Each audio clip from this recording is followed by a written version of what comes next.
అందరికీ నమస్కారం అండి. ఈరోజు మనం మిథున రాశి వారి యొక్క జాతక ఫలితాలను తెలుసుకోబోతున్నాము. మిథున రాశి వారికి మార్చి 4 అనగా బుధవారం నాడు వీరి యొక్క జాతక ఫలితాలను తెలుసుకోబోతున్నాం.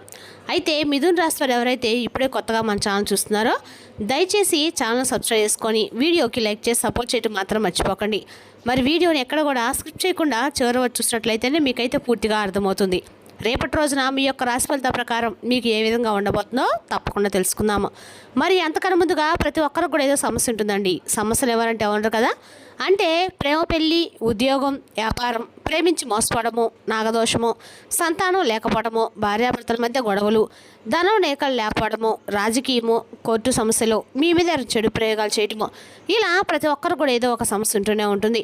అయితే ఎక్కడెక్కడికో వెళ్ళి జ్యోతిష్యం చెప్పించుకొని నిరాశ ఎందుకు ఉంటే ఒక్కసారి మన గురువుగారిని కాంటాక్ట్ అవ్వండి. సకల సమస్యల పరిష్కారం శ్రీ దుర్గా దుర్గాదేవి ఆశీస్సులతో జ్యోతిష్యం చెప్పను. మన గురువులో వచ్చి కుమార్ సంగారండి. మీరు సంప్రదించిన ఫోన్ నెంబర్ 9381918252. చాలా నమ్మకమైన గురువుగారు. మన గురువుగారు స్త్రీ పురుష వశీకరణ చేయడం చాలా ప్రత్యేకత గలవారు.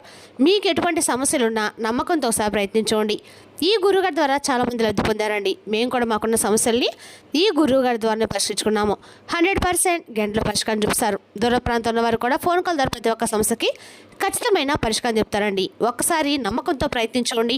ఇక వివరాలకు వస్తే కనుక ఈ రాశి వారు రేపటి దిన ఫలితాల ప్రకారము మీ మానసిక స్పష్టత కోసం గాను అయోమయం, నిరాశ, నిస్పృహలకు దగ్గర రానికండి. రోజులో రెండవ భాగంలో ఆర్థిక పరిస్థితి మెరుగుపడుతుంది. మీ స్నేహితులతో సాయంత్రం బయటకు వెళ్తారు, ఎందుకంటే అది మీకు చాలా మేలు చేస్తుంది కూడా. ప్రేమలోని బాధను మీరు అనుభవించవచ్చును. ముఖ్యమైన ఫైళ్ళు అన్ని విధాలుగా పూర్తవుతాయని నిర్ధారించుకున్నాక కానీ మీ పై అధికారికి ఫైళ్ళను అందచేయకండి. ఇక ఈ రాశి వారు చెందిన వారు రేపటి రోజున మత్తు పానీయాలకు దూరంగా ఉండాలి, ఎందుకంటే ఇది మీ యొక్క సమయాన్ని పూర్తిగా వృధా చేస్తుంది. రేపటి రోజున పనులు మీరు అనుకున్నట్లుగా సాగపోవచ్చు, కానీ మీరు మాత్రం రేపటి రోజున మీ భాగస్వామితో చక్కటి సమయం అయితే ఖచ్చితంగా గడుపుతారండి. ముందుగా ఈ రాశి వారి యొక్క మనసుతో కనుక గమనించినట్లయితే అండి, రేపటి రోజున ఈ రాశి వారు చాలా వరకు కూడా అంటే ఏదైనా ఒక పని చేయాలనుకుంటే మాత్రము వీరి అపనయంతో కూడా నిద్రపోయిన మనస్తత్వం అని చెప్పుకోవచ్చు.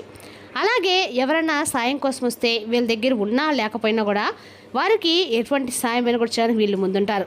ఎవరు కూడా అన్యాయం చేయాలని మనసులో కూడా అనుకోరండి. వీళ్ళు అందరూ బాగుండి అందులో మేము ఉండాలని చెప్పుకునే మనస్తత్వం కలగాలని చెప్పుకోవాలి. అలాగే వీరు మహారాజులండి. మీరు కానీ మీకు దక్కనటువంటి బహుమతి ఏంటంటే కేవలం కాలం ఇచ్చింది ద్రోహం, వెన్నుపోటు. మీరు ఎవరినైతే గుడ్డిగా నమ్మారో వారు మిమ్మల్ని చాలా రోజులుగా నంటే ఉంచుతున్నారు. మీరు ఎవరికైతే రక్తం ధారపోసి సహాయం చేశారో వారే రేపటి మిమ్మల్ని రోడ్డు పడేస్తారు. మీ అవసరం తీరాక మిమ్మల్ని ఒక కరివేపాకులా తీసి పక్కన పెట్టేస్తారు. ఈ మాట అయితే నిజమే కండి. ఇక గత కొన్ని సంవత్సరాలు మీరు ఏ విషయంలో కానీ అంటే ఒక స్పష్టత రాలేకపోతున్నారు. అంటే ఇది మీలో ఉన్నటువంటి లోపం కాదండి, కేవలం మీ మంచితనము. మీ మంచితనమే మీకు గత కొన్ని సంవత్సరాలుగా శాపంగా మారింది. చెప్పాలంటే డైరెక్ట్గా ఎదుర్కొనేటువంటి సమస్యను కూడా మీరు ఎదుర్కోలేకపోతున్నారు. పక్క వాళ్ళ సూచనల ద్వారా, పక్క వాళ్ళ సహాయం ద్వారానే మీరు ఏదైనా సరే చేయగలుగుతున్నారు. అన్ని రకాలకు కూడా మీకు రేపటి రోజున ఈ రాశి వారికి అందరికీ అనుకూలంగా ఉందని చెప్పుకోవచ్చు. కానీ ఏదైనా సరే పక్క వాళ్ళ ద్వారా మీకు కొంచెం అన్యాయ సూచనలు అయితే స్పష్టంగా కనిపిస్తున్నాయండి. అదేవిధంగా ఈ రాశి వారికి రేపటి రోజున అంటే మీరు నమ్మిన వ్యక్తి మిమ్మల్ని ద్రోహం కూడా చేయబోతున్నారు. ఆ వ్యక్తి పేరు తెలిసిన నిజంగా మీరైతే ఆశ్చర్యపోతారు. వీరా మమ్మల్ని ఇట్లా చేస్తారని కూడా మీరు అయోమయంలో కూడా పడిపోతారు. ఇక మీ మస్తాను మీ గత కొన్ని సంవత్సరాలు కూడా శాపంగా మారిందని చెప్పాలంటే డైరెక్ట్గా ఎదుర్కొనేటువంటి ధైర్యం మీకు అంటే మిమ్మల్ని ఎదుర్కొనేటువంటి ధైర్యం, మీ కళ్ళలో చూసి మాట్లాడేటువంటి ధైర్యము ఎవరికి లేదు. కాబట్టి వెనుక నుండి చాలా విధాలుగా మీపై కుట్రలు జరుగుతూ ఉన్నాయి. ఇదంతా కూడా ఒక వ్యూహంలా అంటే దీనికి ఒక సూత్రధారి కూడా ఉన్నారండి. ఆ సూత్రధారి కేవలం ఒక స్త్రీ అని చెప్పుకోవాలి, లేదా ఒక పురుషుడు కూడా చెప్పుకోవచ్చు. మీరు సమాజంలో తలెత్తుకోకుండా చేయడానికి ఆ వ్యక్తులు నిరంతరం కూడా ప్రయోగాలు చేస్తూ ఉన్నారు. ఏడవలేక నవ్వుతూ మీతో మాట్లాడుతూ అన్ని రకాల కూడా నాటకాలు వేస్తూ ఉన్నారు. కానీ లోపల మీరంటే అసూయ పరుగు పెంచుకొని నిండి ఉన్నారు. ఇవన్నీ కూడా బయటకు చూపించలేకపోతూ ఉన్నారు. అయితే ఆ వ్యక్తులు ఎలాంటిది రేపటి మీ జీవితంలో తప్పకుండా బయటపడుతుందండి. మీరు రేపటి గమనించుకోండి. అయితే మీరు ఎంత కష్టపడినా పగలు రాత్రి అనకుండా శ్రమించినా డబ్బు మీ దగ్గరకు వస్తుంది, కానీ మీ చేతులు నిలవడం లేదు. నెల తిరిగేసరికి అప్పులు చేస్తున్న పరిస్థితులు కూడా వస్తున్నాయి. ఏదో తేనటువంటి ఖర్చులు, ఇంట్లో ఎవరో ఒకరికి అనారోగ్యం, హాస్పిటల్ ఖర్చులు, ఎందుకు ఈ విధంగా అవుతుందో తెలియక చాలా రకాలుగా బాధలు పడుతున్నారు. అయితే భార్యాభర్తల మధ్య గత కొంతకాలం గొడవలు జరుగుతూ ఉండటము, ఎప్పుడు అన్యాయంగా ఉండే మీ ఇద్దరి మధ్య సడన్గా చిన్న చిన్న విషయాలకు పెద్ద గొడవలు జరుగుతున్నాయి. ఒక రకంగా చెప్పాలంటే విసుకొస్తే ఇంట్లో ప్రశాంత లేదు. ఇంటికి రాగానే ఏదో తేనటువంటి నెగిటివ్ ఎనర్జీ మిమ్మల్ని ఆవహిస్తున్నట్లుగా మీకు అనిపిస్తుంది. అలాగే బంధువుల నుండి తీవ్రమైనటువంటి విమర్శలు కూడా మీరు ఎవరి కోసం అయితే ప్రాణం ఇచ్చి వాళ్ళకి గౌరవం అంటే ఇచ్చారో ఆ వ్యక్తులు మిమ్మల్ని తప్పుడు ప్రచారంగా, తప్పుడు వ్యక్తులుగా చూస్తున్నారు. అయిగా రాత్రిపూట సరిగ్గా నిద్రలేకపోవడము, ఏదో తెలియనటువంటి భయం, భవిష్యత్తు గురించి తీవ్రమైనటువంటి ఆందోళన, ఎంత దైవ ప్రార్థన చేసినా కానీ ఫలితం అనేది శూన్యం కనిపిస్తూ ఉండడము, ఇవన్నీ మీ జీవితంలో ఇటువంటి సంఘటనలు గత కొన్ని రోజులుగా మీకు జరుగుతూ ఉన్నాయి. అయితే మీ ఇంటి మీద కొంతమంది వ్యక్తులు ప్రయోగించినటువంటి విషపు చూపులు ఇవన్నీ కూడా మీ మీద పడ్డాయని చెప్పి అర్థం చేసుకోండి. అయితే రేపటి రోజు విషయానికి వస్తే కనుక మీరు కొన్ని విషయాల్లో చాలా జాగ్రత్తగా ఉండాలి. కీలకమైనటువంటి రోజుగా రేపటి రోజు చెప్పుకోవాలి. అంటే రేపటి రోజున ప్రధానమైనటువంటి అంశంలో భాగంగా ఇద్దరు వ్యక్తులు మీ జీవితంలో చాలా రకాల కుట్రలు అయితే పనబోతున్నారు. గత కొన్ని సంవత్సరాలుగా వారు ప్రయోగించినటువంటి ప్రతి ఒక్క పని కూడా వారికే బెడిసి కొడుతుంది. దీనివల్ల ఏంటంటే మీరు తెలుసుకోవాల్సిన పచ్చి నిజం భగవంతుని యొక్క అనుగ్రహము మీ మీద ఉందని చెప్పి మొట్టమొదటిగా ఈ విషయం గుర్తుంచుకోండి. ఎందుకంటే మీరు చేసినటువంటి కొన్ని మంచి పనులు కావచ్చు, లేదంటే మీ యొక్క మంచి ఆలోచన విధానం కావచ్చు, రేపట్లో మీరు ఈ విధంగా నిలబడడానికి మిమ్మల్ని అడుగడుగును కూడా పరీక్షిస్తూ ఉండడానికి కలిగినటువంటి కారణం భగవంతుడు కేవలం మీకున్నటువంటి మంచి మనస్తత్వం. కాబట్టి మంచి మనస్తత్వాన్ని ఎప్పుడు కూడా మీరు వదులుకోకండి. సమాజంలో మీకున్నటువంటి కీర్తి ప్రతిష్టలు మరింత ఎక్కువగా రెట్టింపు కాబోతున్నాయి. మిమ్మల్ని ఎవరైతే పడగొట్టాలని చెప్పి, ఎవరైతే మిమ్మల్ని నాశనం చేయాలని చెప్పి పని కట్టుకొని మరి మీ మీద లేనిపోని కుట్రలు పడుతున్నారో వారే నాశనం అయిపోతున్నారు. వారి జీవితమే అంటే వారికి అర్థం కాకుండా పోతుంది. వారు చేసినటువంటి చెడ్డు పనులు, వారు తీసుకున్నటువంటి గోధులో వారే పడబోతున్నారు. ఇంకా రేపటి మీకు ప్రధానమైనటువంటి రోజు అని ఎందుకు చెప్తున్నా అంటే శత్రునాశనం జరగబోతుంది. మీ మీద ఎవరైతే కుట్రలు పన్నారో, మీ మీద ఎవరైతే ఏడుస్తున్నారో, ఏషియా దేశాలతో రైలిపోతున్నారో వారిని భగవంతుడు రేపటి నిలువెత్తున అడ్డుకోబోతున్నాడు. వారు రేపటి మీ మీద తీసుకున్నటువంటి చాలా కఠినమైన చర్యలను భగవంతుడు అడ్డుకోబోతున్నాడు. సాక్షాత్తు రేపటిన మీ మీద దుర్గమ్మ దేవి పూల వర్షం కురవబోతుంది. ఆ తల్లి అడుగును కూడా మిమ్మల్ని రేపటి రోజున రక్షించబోతుంది. కాబట్టి కొంతమంది వ్యక్తుల యొక్క లక్షణాలు ఎలా ఉంటాయంటే, ఆ వ్యక్తులు మీ ముఖం మీద చాలా స్వీట్గా మాట్లాడుతుంటారు.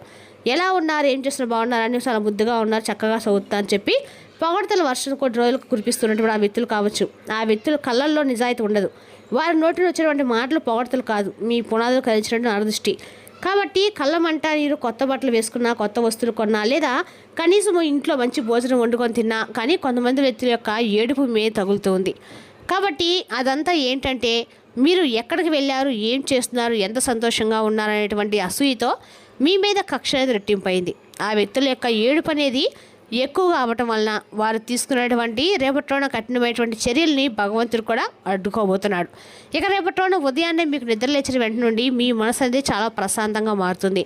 మొట్టమొదటి లక్షణం ఇది, మీకు చాలా ప్రశాంతంగా మీ మనసు కనిపిస్తుంది. అలాగే మీకు తెలియనటువంటి మరొక భయంకరమైనటువంటి విషయాన్ని రేపటి మీరు తెలుసుకుంటారు.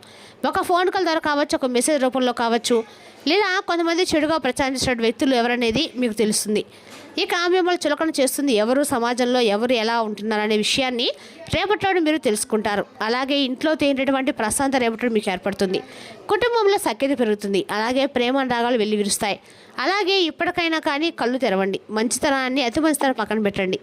ఏ వ్యక్తులు ఎలా ఉంటారనేది గుర్తుపట్టండి. అలాగే ఆ వ్యక్తులు ఎవరనేది మీ మనసుకు, అంతరాత్మకు ఇట్టే తెలిసిపోయేలాగా భగవంతుడు మీకు తప్పకుండా ఒక సూచన అనేది ఇస్తాడండి. మీ అభివృద్ధిని చూసి ఎవరైతే ఏడుస్తున్నారు అనేది కూడా మీకు బాగా తెలుసు. భగవంతుడు కూడా మిమ్మల్ని హెచ్చరిస్తాడు. అలాగే రేపటి మీరు బయటకు వెళ్ళే ముందు తప్పకుండా కూడా మీరు నూటిన కుంకుమ ధరించి బయటకు వెళ్ళండి. అమ్మవారి కనుగ్రహం మీకు ఖచ్చితంగా కలుగుతుందండి. రేపటి ఉదయం చక్కగా ఇంట్లో దేహం పెట్టుకొని బయటకు వెళ్ళండి.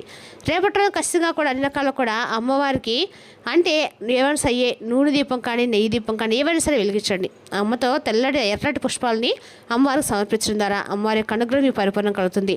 ఖచ్చితంగా కూడా రేపు ఉదయం సాయంత్రం ఇంట్లో దీపాలను చేసుకోవడం మాత్రం మంచిదండి. ఎక్కడైనా దగ్గరలో అమ్మవారి గుడి ఉంటే వెళ్ళి వీలైతే చక్కగా అమ్మవారికి కుంకుమార్చన చేయించుకోండి. అన్ని రకాల కూడా అమ్మవారికి కనుగ్రహం కలుగుతుంది. ఇంకా రేపటి మీరు కోల్పోయినటువంటి వైభవాన్ని తిరిగి మరలా దక్కించుకోబోతున్నారు. ఆ వ్యక్తులు ఎవరైనా తెలుసుకుంటారు. ఇక అలాగే ఇంట్లో భార్యాభర్తల మధ్య సఖ్యత పెరుగుతుంది. చిన్ననాటి స్నేహితులు కలుసుకుంటారు. విద్య, ఉద్యోగం, వ్యాపార పరంగా అన్నీ కూడా రేపటిలో మీరు సానుకూలమైన ఫలితాలు అయితే చూస్తారండి. అత్యంత శక్తివంతమైనటువంటి ఒక చిన్న పరిహారం అనేది రేపటిలో మీరు తప్పకుండా చేసుకోండి. వీలుంటే ఇదేంటంటే చాలా అద్భుతమైనటువంటి పరిహారం. మీరు ఎక్కడికో వెళ్ళి వేలకు వెళ్ళి పూజలకు ఖర్చు చేసిన అవసరం అయితే లేదండి. మీ ఇంట్లో మీ చేతులతో మీరు చేసుకునేటువంటి పరిహారం. ఈ పరిహారం ఏంటంటే చాలా అద్భుతంగా మీకు ఉపయోగపడుతుంది. మీ ఇంటి గుట్టు ఎవరికి కూడా మొట్టమొదటిగా చెప్పకండి. రేపటి రోజు నుండి మీరు ఎంత లాభం వచ్చినా, మీ బ్యాంకులో ఎంత డబ్బున్నా ఏడ్చే వాళ్ళు ఎప్పుడు కూడా మీ మీద ఉండి ఏడవరండి. కాబట్టి ఆ సమయాన్ని గుర్తుపెట్టుకోండి. ఏముందిలే అని చెప్పి మాత్రం అనుకోకండి. మీ సంతోషాన్ని, మీ పిల్లలు ఎదుగుదలను ఎవరికి ముందు కూడా మీరు ముఖ్యంగా కొంతమంది వ్యక్తుల యొక్క, అది స్త్రీ కానీ పురుషులు కానీ వ్యక్తుల యొక్క ఉన్నతిని, అంటే ఆ ఉన్నతిని చూసి ఏడుస్తున్నారు కాబట్టి వారి ముందు మీరు బయట పెట్టకండి. కాబట్టి వారి యొక్క కుళ్ళు వలన మీ ఇంట్లో చేరినటువంటి దరిద్రాన్ని పారద్రోలండి. ప్రతి మంగళవారం, శుక్రవారం ఖచ్చితంగా కూడా ఉదయం నిద్రలేగానే ఒక బకెట్ నీళ్ళలో గుప్పెడు రాక్ సాల్ట్ వేసేసి ఇల్లు తుడవటం వల్ల ఇంట్లో ఉన్న నెగిటివ్ అంతా బయటికి పోతుందండి. అటు ఇటు గుమ్మానికి 2 నిమ్మకాయలు కోసి పెట్టి కుంకుమ ఇరువైపులు పెట్టండి. మీ ఇంటి గడపలో దాటి లోపలికి వచ్చినప్పుడు ఆ నెగిటివ్ ఎనర్జీ ఏది అయినా కానీ ఆ యొక్క నిమ్మకాయలు పూర్తిగా పీల్చుకుంటాయి. అలాగే ఇంకొక చిన్న పరిహారం ఏంటంటే కనుక, మీరు ప్రతిరోజు తప్పకుండా కూడా ఏం చేయాలంటే గుర్తుపెట్టుకోండి, ఖచ్చితంగా కూడా ప్రతిరోజు కూడా కనీసము హనుమాన్ చాలీసా చదివించండి. వీలైతే చదవండి, లేకపోతే వీలంటే ఇంట్లో ఏమైనా టీవీలో పెట్టుకొని ఇల్లంతా కూడా పెద్దదించినట్లుగా చేయండి. దానివల్ల ఇంట్లో నెగిటివ్ ఎనర్జీ పక్కకు పోతుందండి. తప్పకుండా స్వామివారి గుడికి వెళ్ళి ఆవు నెయ్యితో తప్పకుండా దీపం వెలిగించండి. వీలైతే అక్కడ హనుమాన్ చాలీసా చదవండి, హనుమంతుని వేడుకోండి. స్వామి, నా చుట్టూ ఉన్నటువంటి కపట శత్రువుల నుండి అసూయపడే వాళ్ళని, నన్ను నా కుటుంబాన్ని రక్షించు తల్లి అని చెప్పి మీరు కన్నెలతో స్వామిని ప్రార్థించండి. స్వామివారి రక్షణ కవచం అనేది మీ చుట్టూ ఉంటుంది. ఆ వ్యక్తుల్ని తప్పకుండా మిమ్మల్ని, అలాగే మీ యొక్క పరిస్థితులను, మీ అభివృద్ధిని, వీటన్నిటిని నుండి కూడా వాళ్ళని దూరం చేసేలా ఉంటుంది.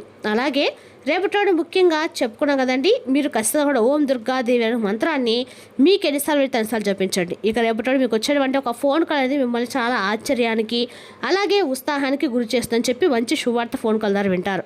అలాగే రేపటిన బంధు ప్రీతి, అంటే ఎంతో బంధువులతో సమయం గడుపుతారు. అలాగే పిల్లలతో సంతోషంగా రేపటిన గడుపుతారు. అలాగే దేవాలయ దర్శనాలు చేస్తారు. ఇక రేపటి మీకు కలిసి వచ్చేటువంటి రంగు పచ్చ రంగు, ఆకుపచ్చ రంగు. రేపటి మరొక ఖచ్చితంగా కూడా మీకు కలిసి వస్తుందండి. రేపటి మీకు కలిసి వచ్చే సంఖ్య 9. ఈ రేపటి ఖచ్చితంగా కూడా మీరు ఆర్థికంగా బాగా కలిసి వస్తుంది. రేపటి దుర్గాదేవి యొక్క ఆరాధన మీకు అన్ని రకాలకు కూడా మేలు చేస్తుందండి. మరి తెలిసినా కానీ రాశి యొక్క జాతక ఫలితాలను తిరిగి రేపటి మళ్ళీ కలుసుకుందాం. Thank you for watching.